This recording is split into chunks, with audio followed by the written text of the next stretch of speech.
Government, e governance, smart governance, सबसे पहले good governance आया था। तो क्या क्या डिफरेंस है, गवर्नमेंट किसे कहते हैं, प्रशासन किसे कहते हैं, उसका डेफिनेशन बताइए, सुशासन की। तो ये थोड़ा थोड़ा सा चीजें हैं। जैसे देखिए स्टेट है, गवर्नमेंट है, गवर्नेंस किसे कहेंगे, एडमिनिस्ट्रेशन प्रशासन किसे कहेंगे, बेसिक चीजें हैं, डिफरेंस पता रखना है, क्योंकि ये सब बेसिक एडमिनिस्ट्रेटिव टर्म है और ये आपको पता होना चाहिए। स्मार्ट गवर्नेंस है जहाँ सिटीजन चार्टर एक्ट बहुत महत्वपूर्ण है। अकाउंटेबिलिटी और रिस्पॉन्सिबिलिटी, दोनों में बेसिक डिफरेंस क्या है। जैसे अभी मैं एग्जांपल दे रहा हूँ, जो RTI, right to citizen charter act जो है, राइट नहीं, सिटीजन चार्टर जो होता है कि किसी भी विभाग को, किसी भी संस्था को एक अपना देना होता है कि हमारा ये सर्विस से हम ये इंश्योर करते हैं। तो सिटीजन चार्टर है एक्ट हर व्यक्ति को देना होता है, ये हर संस्थान को देना होता है। तो जिस तरीके से आप देखिए अकाउंटेबिलिटी और रिस्पॉन्सिबिलिटी, एक होता है कि मोरल और एक होता है लीगल। तो अकाउंटेबिलिटी क्या है ना कि लीगल रिस्पॉन्सिबिलिटी, लीगल बाइंडिंग है कि नहीं आपको देना ही है, अगर नहीं देंगे तो आपको इन्फोर्स्ड है, इन्फोर्स्ड बाय लॉ है। रिस्पॉन्सिबिलिटी में नहीं है, मोरल है कि हाँ आपको देना है, इतना करना है, इट शुड बी। जैसे हम लोग पढ़ते हैं ना डीपीएसपी और फंडामेंटल राइट्स, डीपीएसपी में गवर्नमेंट को, स्टेट को ये इंश्योर करना है कि ये सब वेलफेयर के लिए किया जाए। जबकि इसमें क्या है, राइट्स है, फंडामेंटल राइट्स है, तो उसमें आपको स्टेट को इंश्योर कराना ही कराना है। तो यहाँ पे भी वही डिफरेंस है अकाउंटेबिलिटी और रिस्पॉन्सिबिलिटी में। उसी तरीके से सिटीजन चार्टर जो एक एग्जाम्पल है रिस्पॉन्सिबिलिटी का कि प्रत्येक संस्थान को ये करना है। लेकिन जहाँ पे राइट्स आ गया, जैसे राइट टू इन्फॉर्मेशन है, तो वहाँ पे हर हाल में अगर कोई प्रश्न पूछता है तो उसको देना है जवाब। तो राइट टू रिपेयर भी आने वाला है, वो आ ही रहा है, राइट टू रिकॉल है, बहुत सारा चीज। तो वो पब्लिक में क्या क्या न्यूज में चल रहा है, ये सब थोड़ा सा अवेयर रखना है। Right to repair, right to recall जानते हैं कोई, राइट टू रिकॉल? जी सर, अगर किसी भी रिप्रेजेंटेटिव से अगर आप खुश नहीं हो तो उनके इलेक्शन को रिवोक करके फिर से इलेक्शन करवाना होता गुड है। Good good. जनरली ये हाँ, महाराष्ट्र की लोकल जैसे बॉडीज में होता था है। भी है ना कुछ गुड गुड।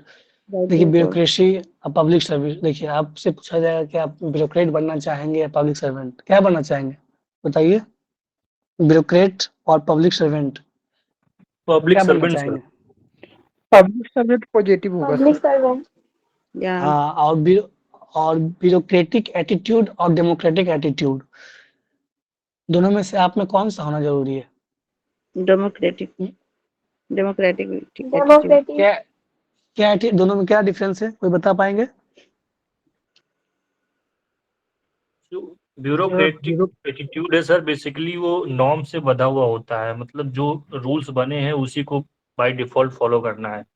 बाकी जो वेरी गुड। पर्सनल कुछ एंगेजमेंट हुआ या कोई सेंसिटिविटी हुआ, मतलब अपार्ट फ्रॉम द लॉ अगर कुछ हेल्प कर सकते हैं इस तरीके से हम लोग करते हैं तो वो डेमोक्रेटिक एटीट्यूड के अंतर्गत आएगा। अपार्ट फ्रॉम लॉ, हाँ बिल्कुल कर सकते हैं, लेकिन उसमें भी ध्यान रखना है कि लॉ तो हैम्पर नहीं हो, लेकिन हाँ फ्लेक्सिबल। हम लोग उतना सरकार आपको डिस्क्रिप्शन देती है कि आप फ्लेक्सिबल हो करके जो भी वेलफेयर का काम हो सकता है उसको आप कर सकते हैं। कोई एग्जांपल बताइए, एनीवन एग्जांपल दीजिए कोई। सर जैसे कि आर्मस्ट्रॉन्ग टीम एक नागालैंड के आईएएस थे, तो हाँ, फंड नहीं था वेरी रोड गुड। के लिए, तो उन्होंने अपना जुगाड़ करके और क्राउड फंडिंग करके कुछ 100 किलोमीटर रोड बेहतर, बनाया। गुड गुड, और बिल्कुल। ब्यूरोक्रेटिक एटीट्यूड ये होगा, जैसे एक वुमेन डिपार्टमेंट की थी, कौन से पोस्ट पे थी भूल रहा हूँ मैं, पटना में। हम्म। हरजोत सिद्धू या कुछ उनका नाम था। हाँ हाँ तो हाँ। एक लड़की ने सैनिटरी पैड का डिमांड किया, तो उन्होंने फिर पूछा अच्छा इसके साथ साथ क्या कॉन्ट्रासेप्टिव भी चाहिए आपको, मतलब मॉकिंगली बोला। तो ये एक तरीके से कहने का मतलब थोड़ा वो वाला एटीट्यूड हो हाँ गया। ठीक है, समझ गया, गुड गुड, बहुत बहुत बेहतर। तो ये आप अब जो देखिए आप डेमोक्रेटिक वाला बता दिए, ठीक है, ब्यूरोक्रेटिक वाला नाम लेकर नहीं बताना है ना, आप नाम नहीं लीजिएगा, बेहतर रहता है। इंटरव्यू यही ध्यान रखना है, नाम नहीं लेना है, वो नेगेटिव परसेप्शन बनेगा। हाँ सीधे बोलते हैं कि वर्तमान में सर रिसेंटली डिपार्टमेंट एक सरकार का डिपार्टमेंट के माध्यम से ऐसा न्यूज़ सुनने में आया कि इस तरीके का मॉकिंगली किया गया, जो कि ठीक नहीं है। नाम नहीं लेना, आप किसी आप मान लीजिए वहाँ पे भी लोग आईएएस बैठे होंगे, जो इंटरव्यूअर होंगे, तो कहीं हर्ट ना कर जाए, पर्सनली हर्ट ना कर जाए। है तो वो बुजुर्ग है ना, 55 प्रोफेसर बार बताते रहते हैं कि साइकोलॉजी भी पढ़ना है, जो इंटरव्यूअर है, क्यों पढ़ना है भाई, वो भी बुजुर्ग है। तो ऐसा ना हो जो हम कुछ बोले हर्ट कर गया, वहाँ पे आईएएस कैडर के बैठे हुए लोग, अब मान लिया उनको लगा कि तुम आईएएस मेरा ये कर रहे हो, मेरे कैडर का। ये सब भी ध्यान रखना है कि जो भी बोले, एग्जाम्पल आप दे दिए पॉजिटिव वाला, डेमोक्रेटिक वाला बहुत अच्छा है, उसमें एग्जाम्पल देना है, नाम नहीं लेना है, एग्जाम्पल लेके निकल जाना है, बचना सर, है मैं तो बार बार ये कहता कन्फ्लिक्शन। हूँ कि जब भी आप इंटरव्यू की दृष्टि से सोचें तो हमेशा आपको सोचना है कि आपके घर में कोई बुजुर्ग व्यक्ति आए हुए हैं, आपके दादाजी आपके दादाजी हैं, इस तरीके के लोग आए हुए हैं और बिल्कुल। आप उनसे तब बात कर रहे हैं। दूसरी बात ये हाँ, ध्यान रखनी है कि चाहे आप हॉबी के समय में बोलेंगे कि सर मेरा हॉबी है सॉन्ग सुनना, तो अब आप बोलेंगे कि हनी सिंह का रैप सॉन्ग सुनना है या उससे भी कोई नया अभी जो सॉन्ग आता होगा ट्रेंड में, अगर उनको बोलेंगे तो वो उनसे मैच शायद ना कर पाए, लेकिन उनको कहिए कि मैं शास्त्रीय संगीत सुनता हूँ, मैं 60 के दशक के गाने सुनता हूँ, मैं नगमे सुनता किशोर हूँ, कुमार, मोहम्मद रफ़ी। किशोर कुमार हुँ, उन लोगों को सुनता हूँ। तो जब उस इन तरीके के सिंगर्स को आप कोट करेंगे तो उनका बाहें खिल जाता है, अरे वाह क्या बात है।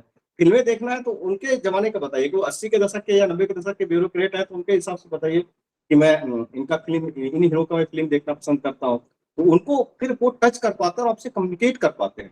अब आप नया वाला कोई फिल्म बता देंगे तो उन्होंने देखा ही नहीं, हो सकता है शायद नहीं देखा हो, तो फिर वो कम्युनिकेट नहीं कर पाएंगे आपसे। अगर कुछ पूछना होगा तो पूछेगा, नहीं तो फिर दूसरी चीज पर शिफ्ट कर जाते हैं। लेकिन जब आप हॉबी में या फिर इंटरेस्ट में इस तरीके की बातें को बोलते हैं कि जो उनसे टच कर जाए, उनको कम्युनिकेट कर जाए, तो फिर वहां से बात घूमती है उसी पे आपके हॉबीज के सेक्टर में और अलग अलग क्षेत्रों में घूमती रहती है और उसका बेनिफिट बहुत मिलता है क्योंकि उनको आपसे बात करके मजा आ गया। इंटरव्यू में अल्टीमेट क्या है कि इंटरव्यूअर को आपसे बात करके कितना मजा आया, बस और कुछ नहीं है। तो हमेशा अपनी दृष्टि से नहीं, उनके दृष्टि से सोचना है कि 60 वर्ष के लोग हैं। अब जैसे अध्यात्म की बात होती है, बहुत लोग होता है कि नहीं हम भगवान को मानते ही नहीं है। नहीं मानते हैं नहीं मानते, ये आपका पर्सनल चॉइस है, लेकिन आप समझिए कि वो 60-70 के एज के लोग हैं। अगर उनके सामने आप बोलेंगे कि हाँ मैं भगवान को मानता हूँ, आस्था है हमारी, मैं पूजा करता हूँ, तो लगेगा हाँ बच्चा कितना धार्मिक है, कितना संस्कारी लड़का है या संस्कारी लड़की है। तो ये उनको फील कराना है कि यस हम आपके तरीके के हैं। कुछ लोग योगा का माने जाते हैं कि सर मेरा हॉबी योगा है, तो योगा में उनको बहुत ज्यादा जिम मत बताइए, बताइए ना कि आप प्राणायाम करते हैं, कपालभाति करते हैं, हम सूर्य नमस्कार करते हैं, इस तरीके की चीजों को बताइए जो वो टच कर पाए कि सर अगर इस तरीके का डिजीज है तो हम इसके लिए ये योगा हम सजेस्ट करना चाहेंगे जो उनके एज का हो। तो हमेशा क्या ध्यान रखना है कि उनके एज में क्या चल रहा है, और जब आप इस चीजों को का ख्याल रखेंगे तो वो खुश होंगे आपसे। आप ऐसे सिंपल बस एकदम आसान से लैंग्वेज में समझिए कि आपके घर में दादाजी बैठे हुए हैं या नाना जी आए हुए हैं, और नाना जी के जमाने से बात कर रहे हैं, उनको मजा आएगा कि नहीं बात करने में। अब आप अपने जमाने का बात करेंगे, सोशल मीडिया का बात करेंगे, जिंजी वाला बात करेंगे, कहाँ उनको समझ में आना है। तो फिर वो आपसे बहुत देर तक बात कर पाएंगे क्या? तो वो मिसकम्युनिकेशन होता है और मिसकम्युनिकेशन नहीं करना है। इंटरव्यूअर को बात करके एकदम ऐसा लगे कि हाँ इनसे बात करके थोड़ा सा एनलाइटमेंट फील हुआ और थोड़ा सा अपने जमाने का उसको नॉस्टैल्जिया मिला दिए अगर आप, तो फिर तो बहुत अच्छा। इसका मैं एक छोटा सा एग्जांपल देता हूँ, उसके बाद मैं अपने वाणी को विराम दूंगा कि पिछले साल इंटरव्यू गए, मैं 67 बीपीएससी में, संजय जी एक स्टूडेंट थे हमारे, वो गए थे इंटरव्यू देने के लिए। वो 42 साल के थे, सेना में जॉब कर रहे थे। तो उन्होंने बोला कि सर मैं धार्मिक प्रवृत्ति का व्यक्ति हूँ, भगवत गीता वगैरह पढ़ता हूँ। तो फिर बोला गया कि आप एक कुछ जानते हैं, श्लोक जानते हैं भगवत गीता का? तो उन्होंने स्टार्ट कर दिया। तो एक श्लोक पढ़े संजय जी और एक श्लोक पढ़े इंटरव्यू बोर्ड के मेंबर, फिर अगला श्लोक पढ़े संजय जी और फिर अगला श्लोक पढ़े इंटरव्यू बोर्ड के मेंबर। इस तरीके से 3-4 श्लोक गीता के पढ़े गए। अब आप समझिए कि जब ये श्लोक पढ़े गए तो संजय जी को इतना मार्क्स आया इंटरव्यू में कि उनका 96 रैंक है बीपीएससी में, और वो भी जिला शिक्षा पदाधिकारी बांका के रूप में कार्य कर रहे हैं। तो ये चीज आपको कम्युनिकेट कैसे करना है, यही सीखना है स्मार्टनेस। ठीक है,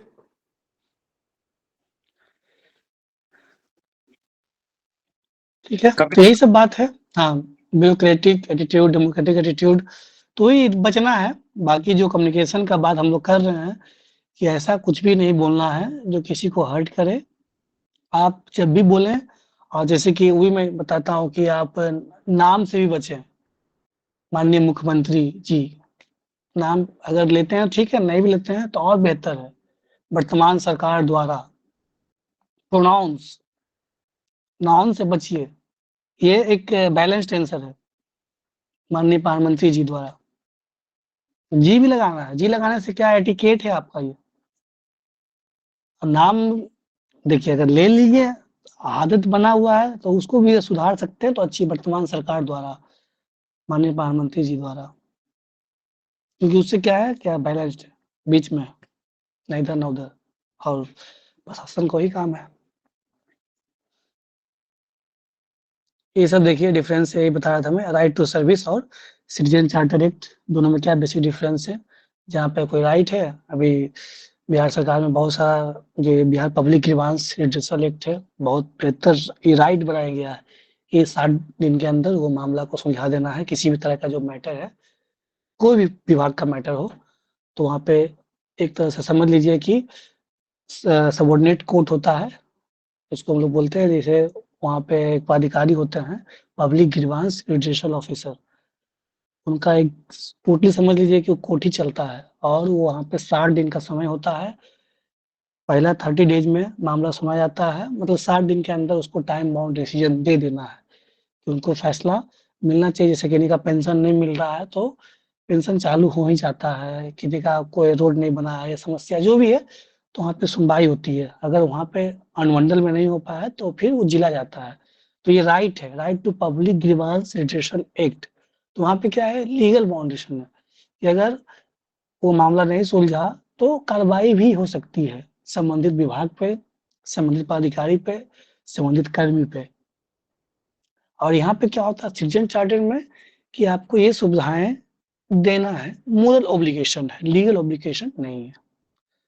ये डिफरेंस है आर्ट सिटीजन चार्टर और राइट टू सर्विस में। बहुत सारी चीजें, सोशल सोशल ऑडिट क्या है, करप्शन को कैसे आप हैंडल करेंगे, कैसे उसको आप मिटिगेट करेंगे, कैसे कंट्रोल करेंगे,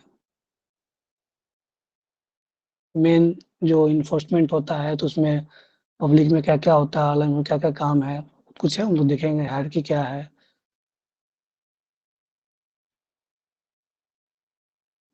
ये बहुत सारा है, मतलब आपका इसका दिखा देता हूँ मैं, न्यूज़पेपर का दिखा देता हूँ, न्यूज़पेपर को थोड़ा सा पढ़ने का।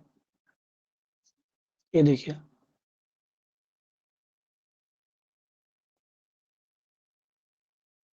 इसलिए देखिए बिहार का ही न्यूज़ है।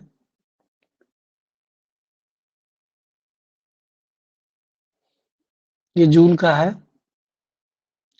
पूरा, देखिए जुलाई का आ गया, दिख रहा है, ये सब दिख रहा है, ये कंट्रोल सारे पेज मैपिंग। ग्रुप में अवेलेबल करवा दिए जाएंगे। देखिए ये समाज कल्याण जो पेंशन बढ़ा है, एसआईआर जो मॉडल, बिहार मॉडल जो बिहार में जिससे काम हुआ है, क्या करना है इसमें नहीं करना है। अभी एक्सीडेंटल इंश्योरेंस का बात हुआ, बोधी ब्रिज, अभी कौन आएगा इसको, संस्था ये शायद कोई ये किए हैं, एमओयू किया गया है कि संस्था के साथ, कोई जानते हैं, पेपर पढ़ते हैं आप लोग, ये न्यूज़ देखे सुने हैं आप, कोई बताइए। नहीं, कोई पेपर नहीं पढ़ते हैं, बकायदे हम लोग हाँ डेली फ्री में सारे पेपर को अवेलेबल करवाते हैं ग्रुप में, फिर भी नहीं पढ़ते हैं।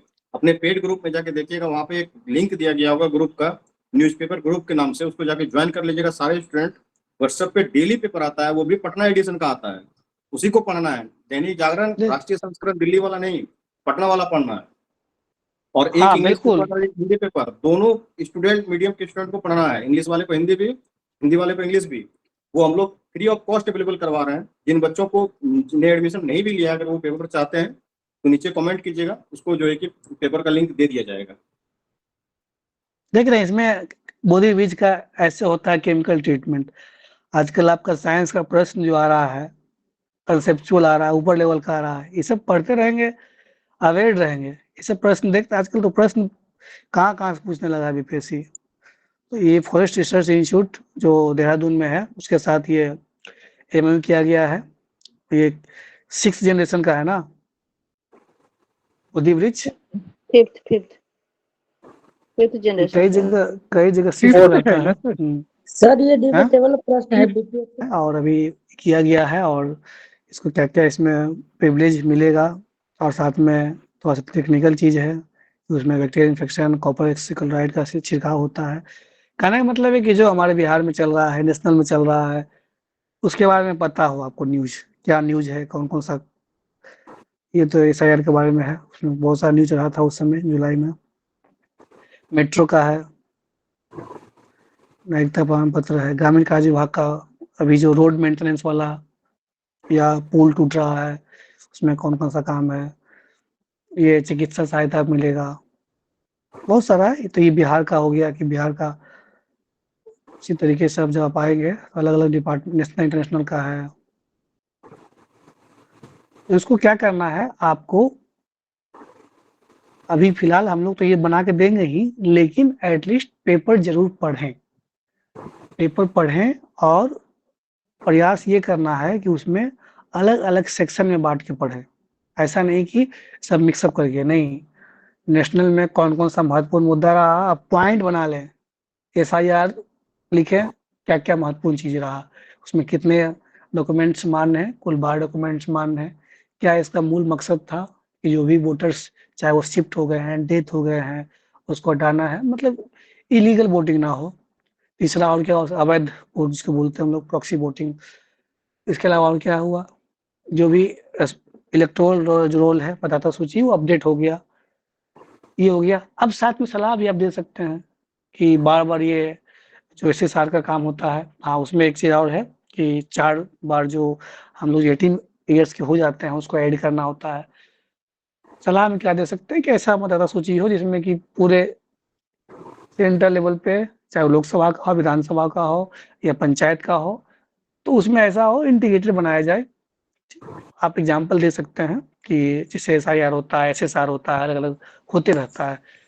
तो उसमें कब पता रहेगा तब ना बताइएगा, क्या होना चाहिए, क्या नहीं होना चाहिए। एसएसआर होता है, समान तौर पे चलते रहता है 3-3 महीने पे, उसको हम लोग बोलते हैं स्पेशल सर्वे रिवीजन।